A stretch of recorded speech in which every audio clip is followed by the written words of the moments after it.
तो आज हम क्लास 10th के सारे चैप्टर के जो फॉर्मूलाज हैं वो रिवाइज करने वाले हैं। तो फर्स्ट हमारा जो चैप्टर है दैट इज़ क्वाड्रेटिक इक्वेशन। इसे पता होना चाहिए कि हमारी क्वाड्रेटिक इक्वेशन क्या होती है। तो हमारी क्वाड्रेटिक इक्वेशन होती है ax² plus bx plus c। तो ये हमारी बेसिक क्वाड्रेटिक इक्वेशन होती है जिसके थ्रू ही हम रूट्स फाइंड आउट करते हैं। और हमको यहाँ गिवन है कि जो रूट्स हैं, रूट्स क्या होते हैं, एक तो -b, ये वाली जो चीज़ है -b प्लस माइनस √d/2a। तो ये जो चीज़ होती है ये होता है डिस्क्रिमिनेंट। ठीक है, इस पूरा x is equals to -b plus minus √d/2a। तो ये d जो होता है वो होता है b² - 4ac। ठीक है, तो ये होता है डिस्क्रिमिनेंट्स, ये होते हैं रूट्स।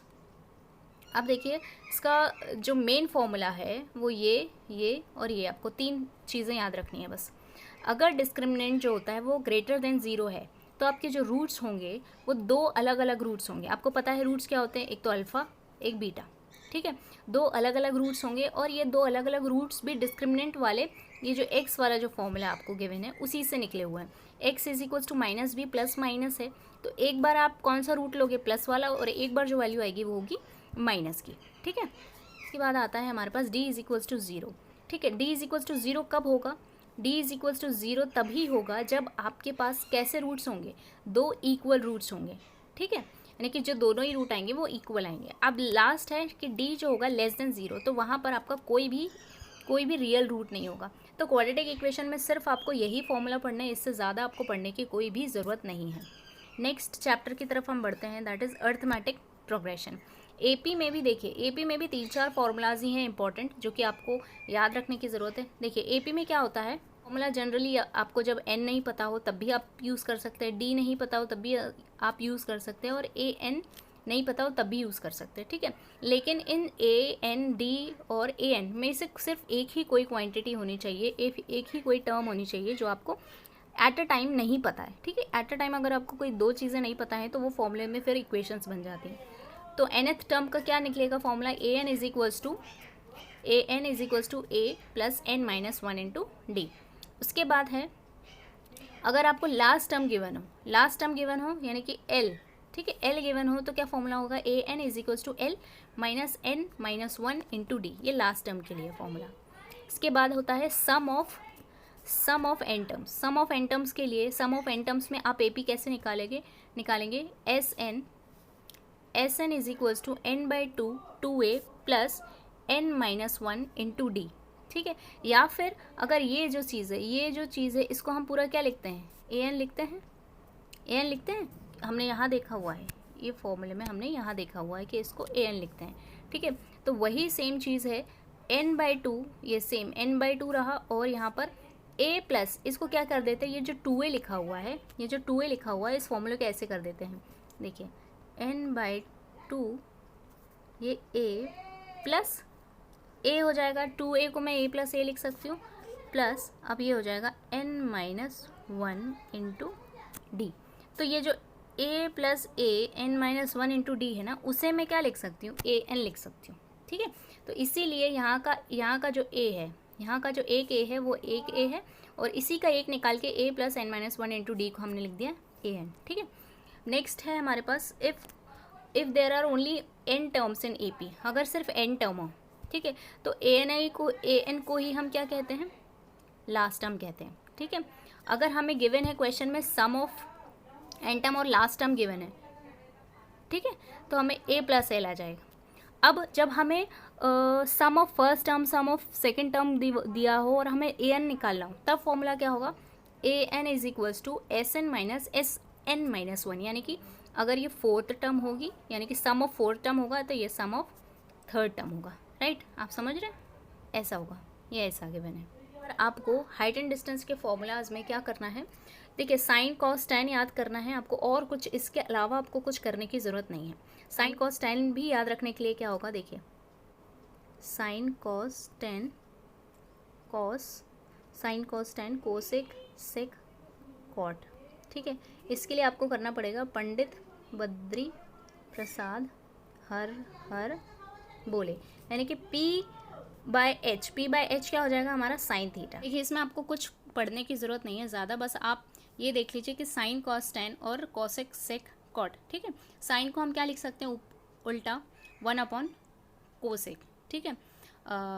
कोसेक को क्या लिख सकते हैं, उल्टा 1/साइन। कॉस को क्या लिख सकते हैं, 1/सेक, ठीक है। वैसे ही सेक को क्या लिख सकते हैं, 1/कॉस। उसके बाद जो है सरफेस एरिया वॉल्यूम में सबसे ज़्यादा जो अगर फॉर्मूलाज हैं तो इसी में है, और ये चैप्टर कहने को सब बड़ा है, बाकी के इसमें जो क्वेश्चंस हैं, बाकी सारे क्वेश्चंस जो हैं आपके सिर्फ फॉर्मूलाज पे डिपेंड है, ठीक है।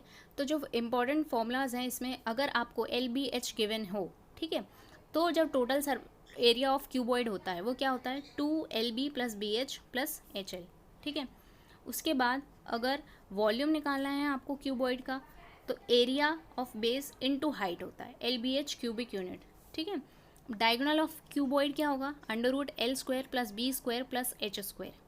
अब एरिया ऑफ 4 वॉल्स क्या होगा, 2 ब्रैकेट में L + B × H, ठीक है।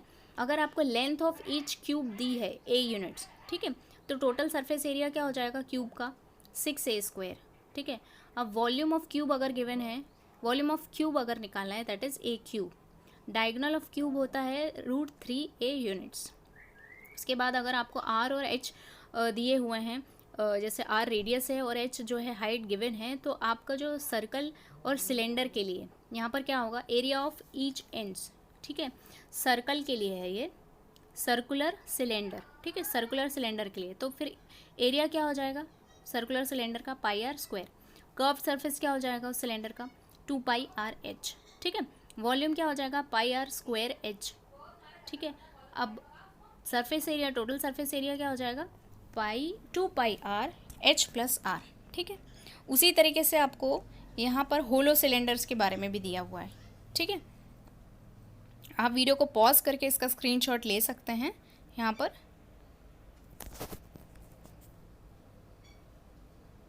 ये सारे आपको फॉर्मूलाज यहाँ पर गिवन हैं, भी आपको बहुत कम ही फॉर्मूलाज पढ़ने पड़ेंगे। देखिए मीन निकालने के लिए, मीन मतलब होता है एवरेज, तो जितनी भी आपको डेटा गिवन है आप उसको टोटल करके नंबर ऑफ डेटा लिख सकते हैं। जैसे कि ठीक है, आपके पास 10 एंट्रीज़ हैं, तो आप 10 को पहले प्लस कर लीजिए, अपॉन कितनी एंट्रीज़ हैं, 10, तो अपॉन 10 कर लीजिए, ठीक है।